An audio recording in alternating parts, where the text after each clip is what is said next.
जी अस्सलाम वालेकुम। मैं हूं मुनव्वर हुसैन। मैं आज आपको एक बड़े मुश्किल सवाल का जवाब दूंगा। पहली बात तो यह है कि एक साहब का पूछना था कि गाड़ी ऑटोमेटिक पर सीखा जाए या मैनुअल पर सीखा जाए। एक साहब का ये सवाल था कि गाड़ी जब उतराई में ब्रेक फेल हो जाए तो उसे पहाड़ के साथ टकरा देना चाहिए या रगड़ देना चाहिए, तो इसका भी जवाब देंगे। एक साहब का सवाल था कि ऑटोमेटिक गाड़ी की ब्रेक फेल हो जाए तो वो क्या करे। तो मैं कोशिश करूंगा कि इन तीनों सवालों के बड़े परफेक्ट और जामे जवाब दूं, जिससे कि आपको मैं मुतमईन कर सकूं। देखें, आपके पास अगर ऑटोमेटिक गाड़ी है तो उस पर आप ऑटोमेटिक पर सीख लें। उस पर सीखना बहुत ही आसान है, इस वजह से कि उसमें ना तो गियर शिफ्ट करने का झंझट होता है, ना क्लच छोड़ने का कोई तरीका सीखना पड़ता है। टोटली तौर पर आप सिर्फ फ्रंट पर देखते हैं और स्टीयरिंग पकड़कर एक्सीलेटर पे पाँव रख के बैठ जाते हैं और आप गाड़ी सीख जाते हैं। ये गाड़ी बहुत कम वक्त में सीखी जा सकती है, लेकिन एक बात आपको पता रहनी चाहिए कि आप मैनुअल गाड़ी नहीं चला सकेंगे, क्योंकि मैनुअल गाड़ी चलाने के लिए बहुत सी मुश्किलात होती हैं। पहले नंबर पर क्लच को इतने अच्छे तरीके से पहले गियर में छोड़ना चाहिए कि गाड़ी झटका ना ले और गाड़ी बंद ना हो। दूसरी बात, हर गियर की शिफ्टिंग की स्पीड को याद करना होता है कि कौन सी स्पीड पर कौन सा गियर शिफ्ट होगा और गाड़ी जो है अगले गियर में जाएगी। तो इसके साथ साथ गियर को शिफ्ट करने का तरीका भी समझना होता है कि अब 6 गियर हैं गाड़ी में या 5 गियर हैं, उनको किस तरह से किस मकाम पर और किस जगह पर लगाना है। इधर कौन सा गियर लगेगा, इधर कौन सा गियर लगेगा, ऊपर कौन सा गियर लगेगा, नीचे कौन सा गियर लगेगा। ये सारी डिटेल आपको मैनुअल में समझनी पड़ती है, और मैनुअल जब आप सीखते हैं तो आपकी तवज्जो बहुत जगह बट जाती है। मिसाल के तौर पर, अब स्पीड पूरी होगी तो गियर शिफ्टिंग की तरफ जो है तवज्जो बट गई, अब आगे कोई चीज आ गई तो ब्रेक लगाने की तरफ, अब क्लच छोड़ रहे हैं तो एक्सीलेटर कैसे देना है। तो मैनुअल गाड़ी को सीखना काफी मुश्किल होता है कदरे ऑटोमेटिक गाड़ी के। ऑटोमेटिक गाड़ी में क्या है, डी गियर पे लगाया, ब्रेक से पांव उठाया, गाड़ी खुद ब खुद चलना शुरू हो गई, ना कोई क्लच छोड़ने का झंझट। जैसे ही आपने एक्सीलेटर पर पांव दिया तो गाड़ी ने स्पीड पकड़नी शुरू कर दी। अब आपने ऑटोमेटिक गाड़ी सीख ली अच्छे से, आपका ड्राइविंग कंट्रोल, ब्रेक और वक्फा रखने का जो सारा चीजें आपकी समझ में आ गई, आप ऑटोमेटिक गाड़ी अच्छे से चला रहे हैं। तो अब आप अगर मैनुअल गाड़ी सीखना चाहेंगे तो उस पर थोड़ा सा वक्त तो आपका लगेगा, लेकिन सीख इससे कहीं ज्यादा जल्दी जाएंगे जितना कि शुरू में मैनुअल गाड़ी को सीखने पर टाइम लगता है, क्योंकि आपने आधी गाड़ी तो सीखी हुई है, यानी रोड कंट्रोल और गाड़ी को सीधा चलाना और ब्रेक लगाना, ये तो आपको अच्छी तरह से आता होगा।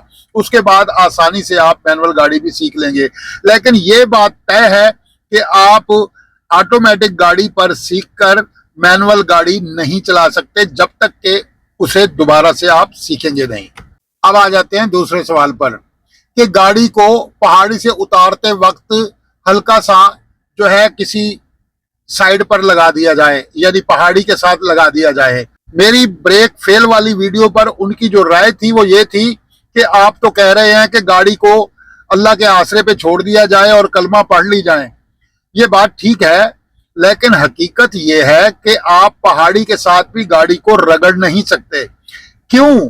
कि उसकी वजह यह है कि गाड़ी जब, पहाड़ियां तकरीबन पत्थर की होती हैं, उनके साथ जब गाड़ी इस तरह रगड़ेगी तो गाड़ी में से चिंगारियां निकलेंगी। आपने देखा होगा कि लोहे की चीज को अगर किसी चीज के साथ रगड़ा जाए तो उसमें से चिंगारियां निकलती हैं। तो स्पीड में होगी गाड़ी, जब कंट्रोल नहीं हो रही, ब्रेक फेल हो गई तो गाड़ी की स्पीड होगी। जैसे स्पीड में आप गाड़ी पहाड़ी के साथ यूं रगड़ेंगे तो उसमें से आग निकल सकती है, चिंगारियां निकल सकती हैं, गाड़ी को आग लग सकती है। ये बात मैंने इसीलिए अपनी वीडियो से काट दी थी। यकीन जाने ये बात मेरे जहन में भी आई थी कि ऐसा कर लेना चाहिए, और मैंने ये बोला भी था, लेकिन मुझे बाद में ये ख्याल आया कि इस बात को जो है शामिल नहीं करना चाहिए, क्योंकि इससे गाड़ी को आग भी लग सकती है।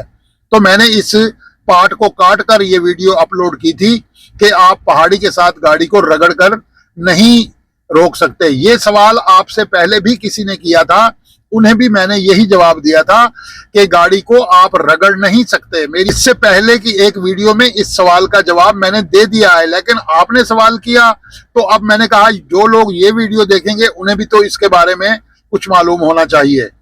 एक सवाल था कि क्या गाड़ी की ब्रेक फेल हो जाए तो रिवर्स गियर में गाड़ी को नहीं डाला जा सकता।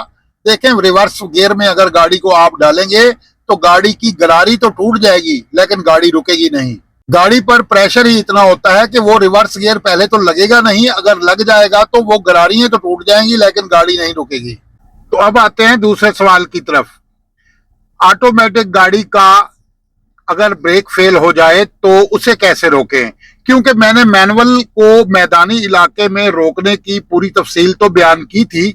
उसी पर कुछ लोगों के सवाल आए थे, पहले भी बहुत से सवाल आए, तो मैंने सोचा जब तक इसका जवाब नहीं दिया जाएगा। बिल्कुल सही आपका सवाल है कि ऑटोमेटिक गाड़ी चूंकि डी गियर में चलती है और उसके गियर थोड़े मुख्तसिर होते हैं, तो उसका क्या किया जाए। देखें, जितनी भी ऑटोमेटिक गाड़ी हैं उनके अंदर मैनुअल गियर होते हैं। मिसाल के तौर पर D3 होता है, 2 और 1 होता है, कुछ गाड़ियों में B गियर होता है, कुछ गाड़ियों में L गियर होता है। इसी तरह हर ऑटोमेटिक गाड़ी के अंदर मैनुअल गियर होते हैं। उनका मकसद यही होता है कि किसी इमरजेंसी में अगर आप ये गियर लगाकर गाड़ी को चलाना चाहें तो आप चला सकते हैं।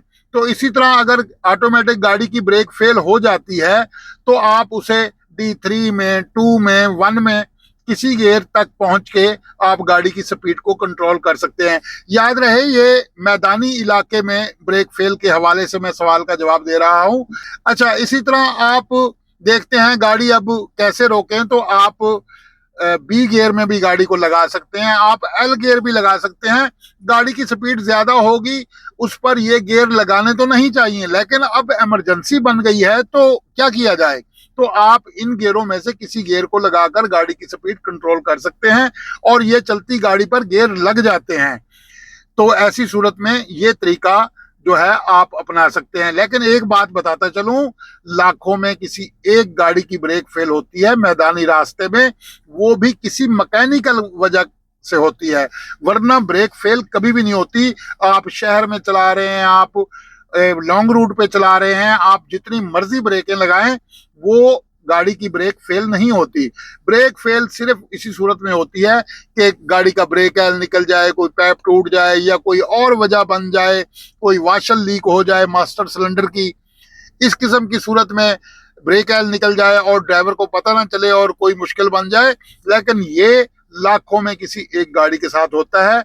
इसकी वजह से परेशान होने की जरूरत भी नहीं है और गाड़ी इस तरह से उसको उसकी स्पीड को कंट्रोल किया जा सकता है, उसकी स्पीड को कम किया जा सकता है गियर शिफ्ट करके। तो मुझे उम्मीद है कि मेरी इस मालूमात से आपकी समझ में इजाफा होगा और आप इस चीज को अच्छी तरह से समझ गए होंगे। चैनल को सब्सक्राइब कीजिएगा। मिलते हैं नेक्स्ट वीडियो में, तब तक के लिए इजाजत दीजिए। खुदा हाफिज।